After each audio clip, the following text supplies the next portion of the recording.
오늘은 하늘의 지혜로 영혼을 채색하라 라는 제목으로 은혜를 받고자 합니다. 오늘도 행복한 주일을 이렇게 허락하시고 주의 품 안에서 행복한 은혜를 나누게 하심에 감사와 찬양을 드립니다. 오늘 성령께서 충만으로 임하시사 오늘 여러분의 마음과 생각과 영을 행복하게 하실 줄 믿습니다. 무엇보다 민족 고유 명절인 이번 추석에는 다른 그 무엇보다도 나의 삶에 복 주신 주님을 가장 먼저 기억하고 그분께 감사합시다. 그분께 감사합시다. 주님이 도와주셨기에 내 삶에 성취가 있었고 열매가 있었고 눈물이 변하여 기쁨이 된 겁니다. 오늘 이 은혜를 주신 주님께 감사하며 우리의 감사 박수를 크게 올려드립시다. 하나님 감사합니다. 여러분, 나무꾼들 사이에서 전해지는 속담 중에 이런 말이 있습니다. 무슨 꾼? 나무꾼들. 나무는 쓰러졌을 때 가장 정확하게 잴 수 있다. 즉, 나무의 진짜 크기와 질은 도끼로 베어서 넘어진 후에 가장 정확히 알 수 있다는 겁니다. 이와 마찬가지로 한 사람에 대한 진정한 평가는 그 사람이 삶을 마감할 때 가장 정확히 볼 수 있습니다. 솔로몬을 떠올려 보시기 바랍니다. 솔로몬은 그의 삶을 사는 동안 작가, 시인, 외교관, 뛰어난 정치가, 건축가로 승승장구하는 삶을 살았어요. 아주 다양성 있게 다 가졌죠? 시인 하니까 누가 떠올라요? 목사님도 시인이니까. 예. 그의 사는 당시에 솔로몬을 따를 자가 이 세상에 아무도 없었습니다. 그 당시에. 그럼 솔로몬이 이런 성취의 삶을 살 수 있었던 이유가 무엇이었습니까? 우리는 그 이유를 역대하 1장에서 발견할 수 있습니다. 다윗이 죽은 후 솔로몬이 왕위에 올렸을 때 하나님은 솔로몬을 찾아가셨습니다. 그리고 이렇게 말씀하셨어요. 역대하 1장 7절에 보니까 내가 내게 무엇 주랴? 너는 구하라. 뭐를 줄까? 너는 구하라. 그때 솔로몬이 뭐라고 대답했습니까? 역대하 1장 10절에 보니까 주는 이제 내게 지혜와 지식을 주사 이 백성을 앞에서 출입하게 하옵소서. 이렇게 많은 주의 백성을 누가 능히 재판하리까? 솔로몬의 대답입니다. 즉 솔로몬은 권세와 물질과 명예가 아니라 삶의 세밀한 부분에서 현실적인 통찰력을 발휘할 수 있게 해달라고 구했던 것입니다. 그리고 하나님은 이렇게 겸손함으로 구했던 솔로몬에게 하늘의 지혜를 허락해 주심으로 뛰어난 성취의 삶을 살아가게 하셨음을 믿으시기 바랍니다. 자, 솔로몬이 하나님께 겸손으로 지혜를 구한 지 약 1000년 후에 몇 년 후에? 겸손으로 지혜를 구한 지 약 1000년 후에 야고보는 겸손의 마음으로 이렇게 외쳤습니다. 너희 중에 누구든지 지혜가 부족하거든 모든 각 사람에게 후히 주시고 꾸짖지 아니하시는 하나님께 구하라. 그리하면 주시리라. 다시 한번 그리하면 주시리라. 여러분, 솔로몬의 잠언에서 어리석은 여자와 지혜로운 여자를 비교했던 것처럼 야고보는 오늘 본문 말씀을 통해서 지혜로운 자와 어리석은 자를 비교하고 있습니다. 사랑하는 성도 여러분, 부디 오늘 말씀을 통해서 여러분 스스로의 본질을 말씀의 빛으로 비춰보기를 바랍니다. 그래서 어리석은 자가 아니라 하나님 앞에서 지혜로운 자로 삶을 살아가시기를 주님의 이름으로 축원합니다. 먼저 야고보는 어리석은 자의 특징에 대해서 설명합니다. 본문 14절에서 15절을 보니까 그러나 너의 마음속에 독한 시기와 다툼이 있으며 자랑하지 말라. 진리를 거슬려 거짓말하지 말라. 이러한 지혜는 위로부터 내려온 것이 아니요 땅 위의 것이요 정욕의 것이요 귀신의 것이니. 누구의 것이니? 귀신의 것이니. 어리석은 자의 내면에는 크게 두 가지 모습이 나타나는데 그것은 바로 독한 시기와 다툼입니다. 여기서 독한 시기라는 것은 분한 마음을 품은 시기를 의미하는데 자신의 소유나 성취가 다른 사람에 의해서 위협받는다고 생각하는 사람들은 이런 시기의 마음을 가지고 살아갑니다. 특히 이런 시기는 다툼이라는 또 다른 악을 동반합니다. 악. 시기하는 사람들을 보십시오. 항상 다른 사람들을 판단하고 비교하면서 무시하다가 부딪히고 다투는 일이 끊이지 않습니다. 요셉의 형들을 떠올려 보십시오. 그들은 아버지 야곱이 요셉을 더 사랑하고 좋은 옷을 입히는 모습을 보면서 시기심을 느꼈습니다. 그리고 결국 요셉을 상인들에게 팔아버리고 요셉의 옷을 찢어서 아버지 요셉을 속이는 엄청난 죄를 저질렀습니다. 이런 시기와 다툼의 모습은 오늘을 살아가는 그리스도인들에게도 많이 나타나고 있습니다. 성도 간에 서로 감싸주기보다는 단점을 지적하고 비난하면서 자기 자신의 이익을 먼저 생각하는 사람들이 너무나도 많습니다. 우리 동네는 없지만 저 동네에 있을 수도 있잖아요. 예? 왜 그렇습니까? 그 배후에는 악한 귀신의 영이 역사하기 때문입니다. 귀신이라는 단어는 헬라어로 디아블로스라고 합니다.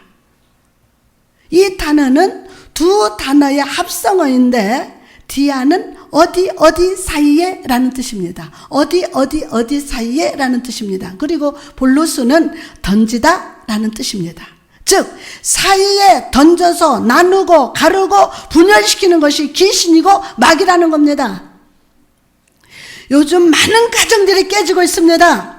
내가 좋아하던 사람들과 틈이 생기고 가정에 틈이 생기고 교회 안에 성도들 사이에 틈이 생깁니다.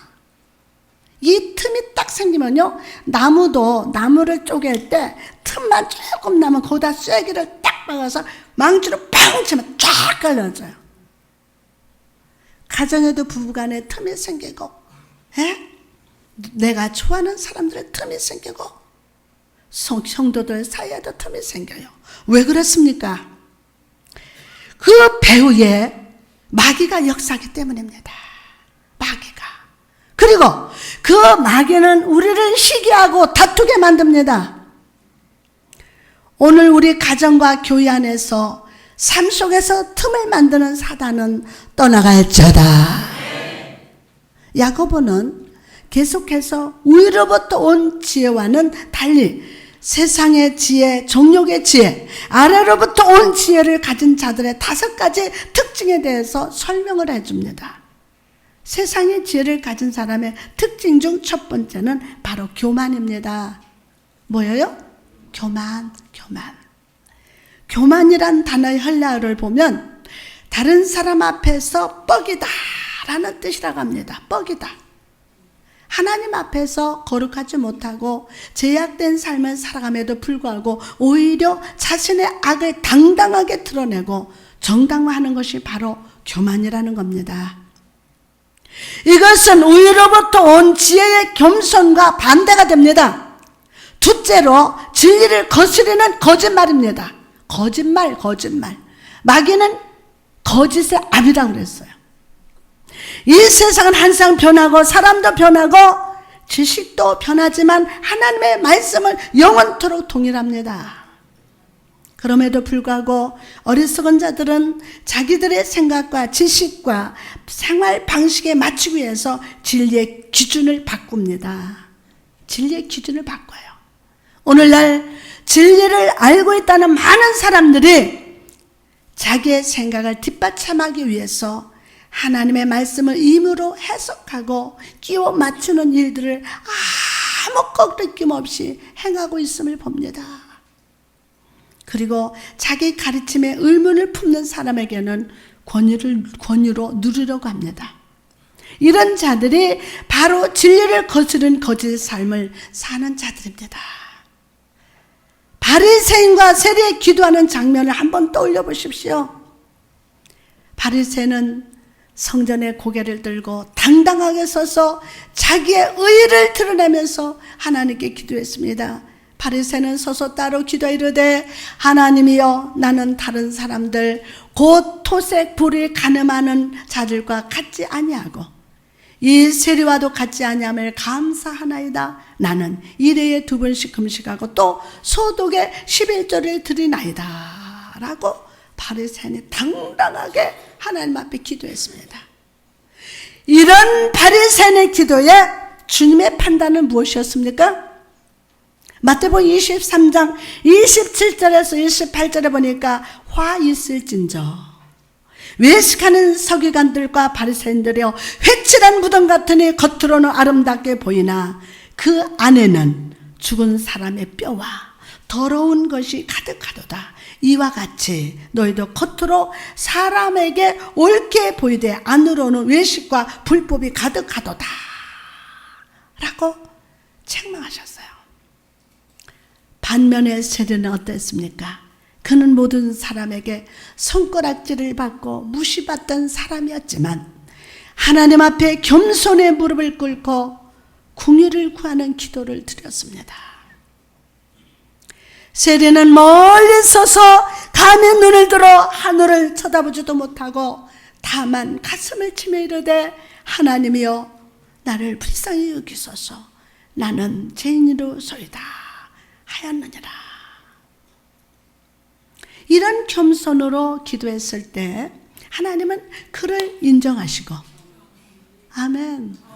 하나님은 그를 인정하시고 그의 마음 가운데 편안한 응답을 허락해 주셨습니다.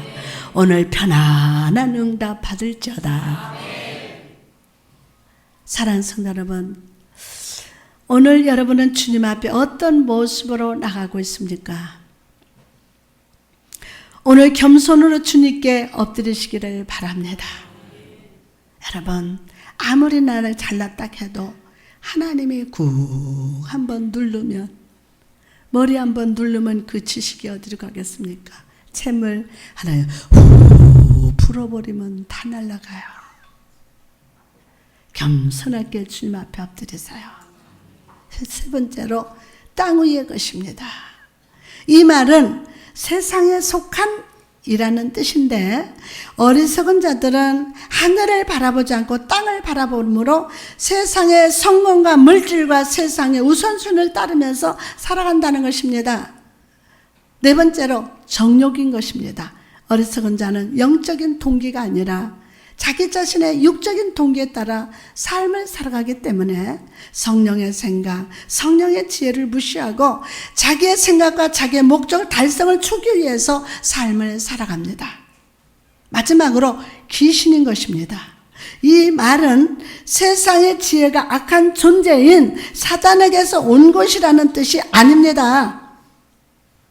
이것은 어리석은 자가 독한 시기와 교만함과 정직하지 못하고 정욕적인 삶을 살아갈 때 그가 거짓의 아비인 사단을 닮게 된다는 뜻입니다. 여러분, 사단이 역사하는 사람의 얼굴을 보라고요.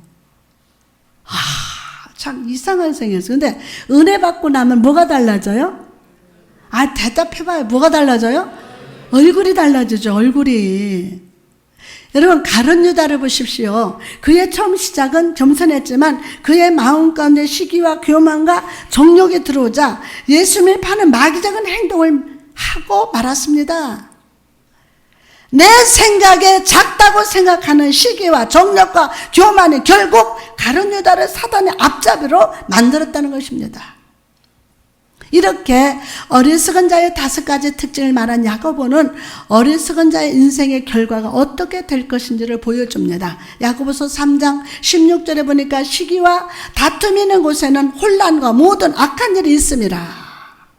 즉 어리석은 세상의 지혜를 가지고 산 사람의 발자취에 혼돈과 혼란과 불화, 죄의 찌꺼기만 남게 된다는 것입니다.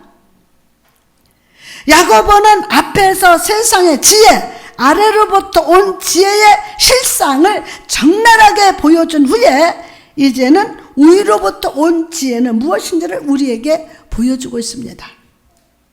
그럼 위로부터 온 지혜를 받은 자들의 삶에는 어떤 것들이 나타납니까? 첫째로 성결입니다. 아멘 합시다. 첫째로 뭐라고요? 성결입니다.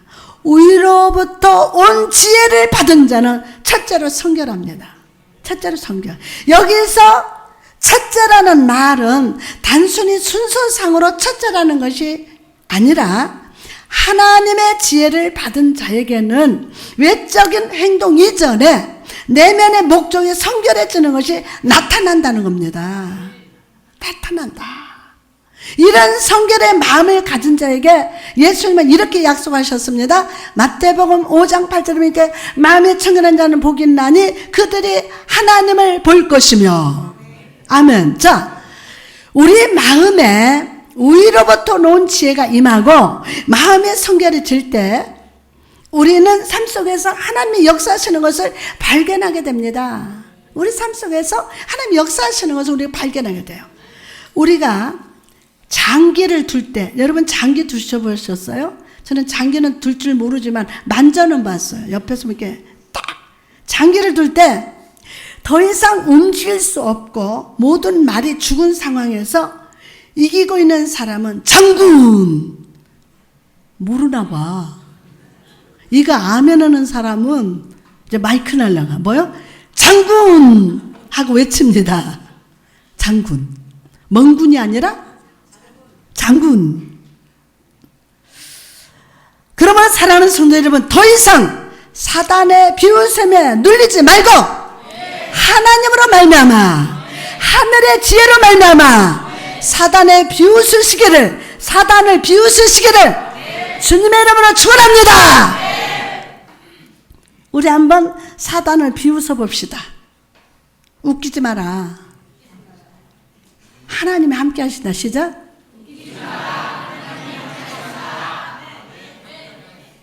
아멘. 웃기지 마라. 사단 너 무슨 죄 졌잖아. 이거 했잖아. 웃기지 마라. 하나님이 함께 하신다. 우리는 삶을 산다가 문제가 다가왔을 때 내가 할 수 있는 모든 일을 다 해봅니다. 다 해봅니다. 그리고 더 이상 안 될 때 내가 할 수 있는 것은 다 해봤지만 안 됩니다. 라고 말합니다. 그러나 여러분, 하나님은 그렇게 말씀하실 수가 없습니다. 인간의 생각에 할 수 있는 것은 다 해봐서 길이 없어도 우리 하나님은 또 하실 수 있는 전능한 아버지가 됐습니다. 하박국 3장 3절에서 4절 말씀 보니까 하나님이 대면서부터 오시며 거룩한 자가 바란산에서부터 오시도다. 그의 영광이 하늘을 덮었고 그의 찬송이 세계에 가득하도다. 그의 영광이 햇빛 같고 광선이 그의 손에서 나오니 그의 권능이 그 속에 감추어졌도다. 아멘. 자, 하박국은 하나님의 영광이 임해서 온 세상에 덮고 찬송이 가득하고 광선이 그분의 손에서 나오는 것을 보았습니다. 그러나 그런 놀라운 일 속에도 하나님의 권능을 감춰져 있습니다. 하나님의 권능은 감춰져 있어요. 이것이 무엇입니까? 우리 인간의 상상을 뛰어넘는 하나님의 권능이 아직 드러나지 않았다는 거예요.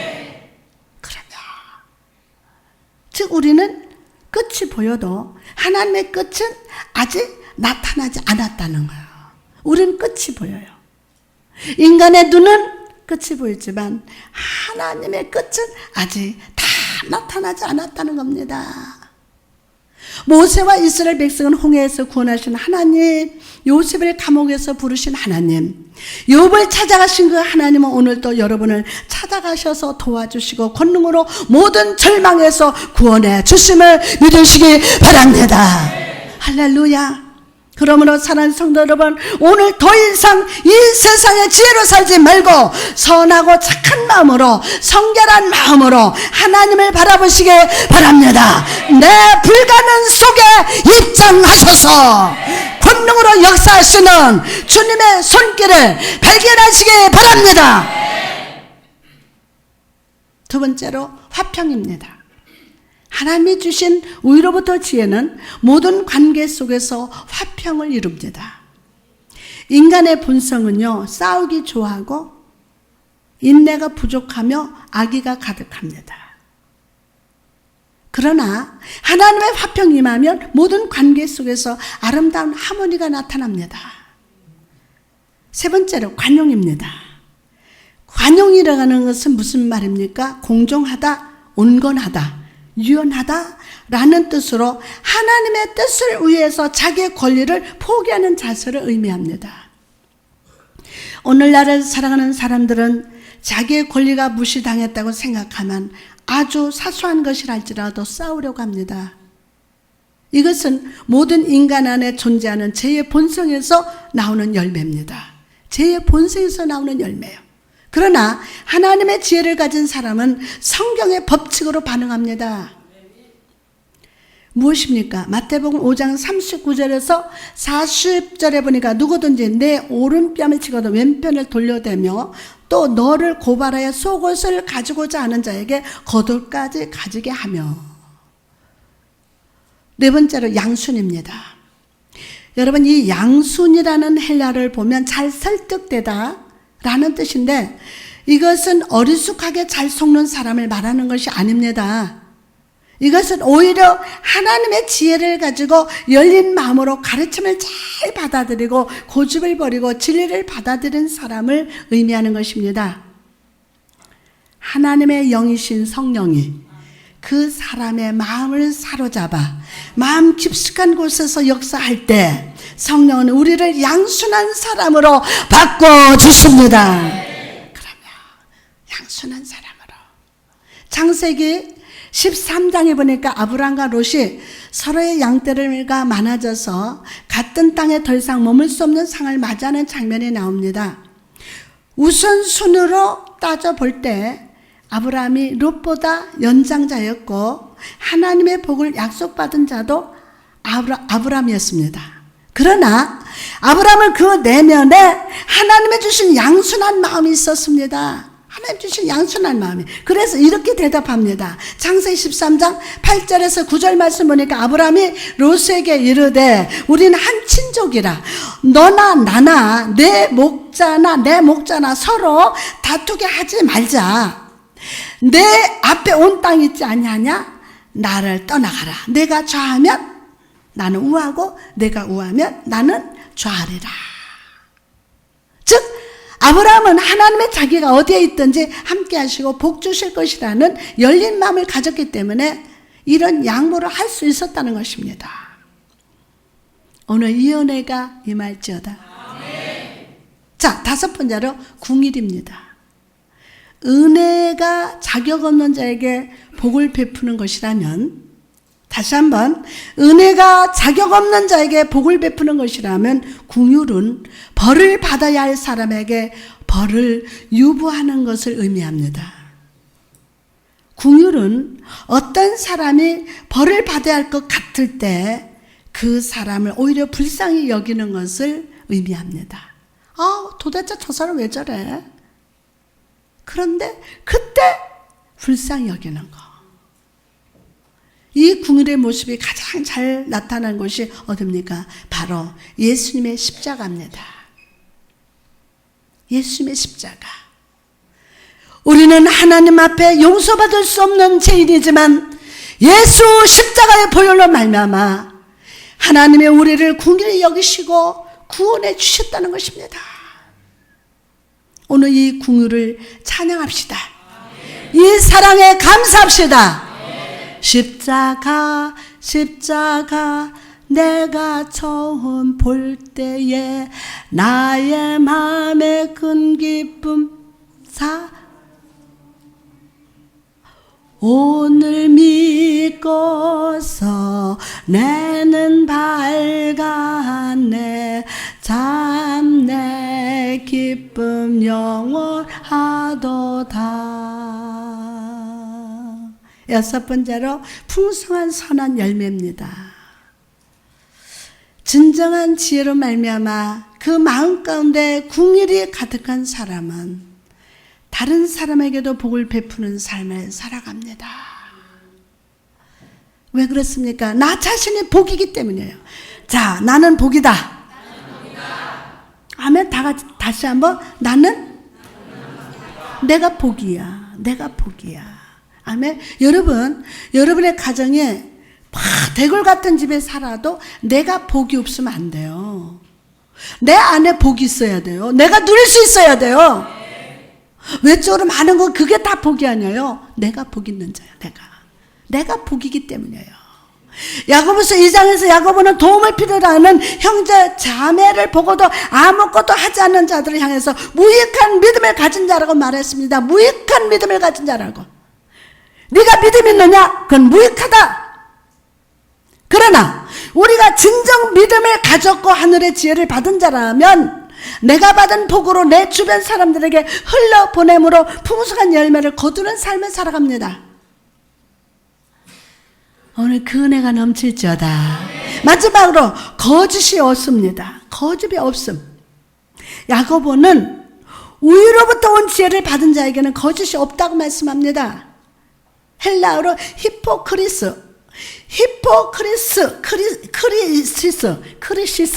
히포크리시스는 두 가지 배역을 맡은 배우를 의미하는데, 두 가지 배역을 맡은 자의 말을 의미하는데, 야고보가 살던 당시 연극하는 배우들은 한 명의 배우가 종종 여러 가지 배역을 연기하기 위해서 가면이나 의상을 갈아입었다고 합니다. 웃은 인물은 연기할 때는 크게 웃음 짓는 가면을 쓰고, 비극적인 인물을 연기할 때는 슬픈 표정의 가면으로 바꿨습니다. 그리고 분노의 사람을 연기할 때는 화난 사람의 얼굴 가면을 쓰고 연기를 했다고 합니다. 이것이 바로 세상의 지혜를 가진 자들, 임기응변과 변덕이 가득한 사람들의 모습이라고 합니다.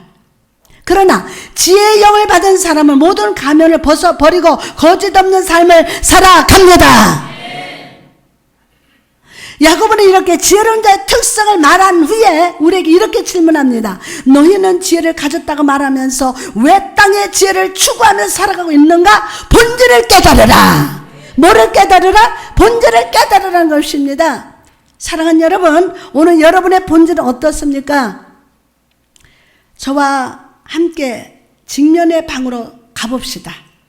본질을 직면하는 방으로 한번 가봅시다. 여러분은 지금 직면의 방 앞에 있습니다. 그리고 그 방의 양쪽 벽에는 두 개의 그림이 그려져 있습니다. 한쪽 벽의 그림에는 분노와 질투의 배경 속에 교만하고 세속적이면서 사악한 사람이 그려져 있습니다. 이 사람은 질투와 야망에 이끌려서 목표를 향해서 앞으로 나아가고 인생의 발걸음 속에 혼란과 파괴를 당길 뿐입니다. 이 그림 밑에는 이렇게 쓰여져 있습니다. 제목, 어리석은 자 작가 나. 어리석은 자 작가 나라고 쓰여져 있습니다. 건너편에 걸린 그림을 한번 봅시다. 그 그림 속의 사람은 점잖은 태도와 편안한 표정을 짓고 있었습니다. 그 눈동자 속에는 사랑이 있고 어떤 교만의 흔적도 찾아볼 수가 없었습니다. 이 사람이 가는 발걸음에는 기쁨과 평화와 번영이 있었습니다. 이 그림 밑에 이렇게 쓰여져 있습니다. 제목, 지혜로운 자 작가 성령 하나님. 사랑하는 성도 여러분, 오늘 여러분의 마음을 보십시오. 여러분의 본질은 지금 어떤 초상화에 닮아가고 있습니까? 어떤 초상화에 닮아가고 있습니까? 여러분은 다른 사람의 성공을 보고 질투를 느낍니까? 하나님의 일보다 세상의 성공을 추구하고 있습니까? 여러분, 교회에서는 거룩척 하면서도 밖에서는 내 마음대로 살고 있습니까? 그렇다면 여러분의 자화상은 어리석은 자와 같습니다. 만약 여러분의 자화상이 어리석은 자와 같다면 오늘 하늘의 지혜를 구합시다. 어제까지 어떻게 살았는지는 중요하지 않습니다. 오늘이 중요합니다.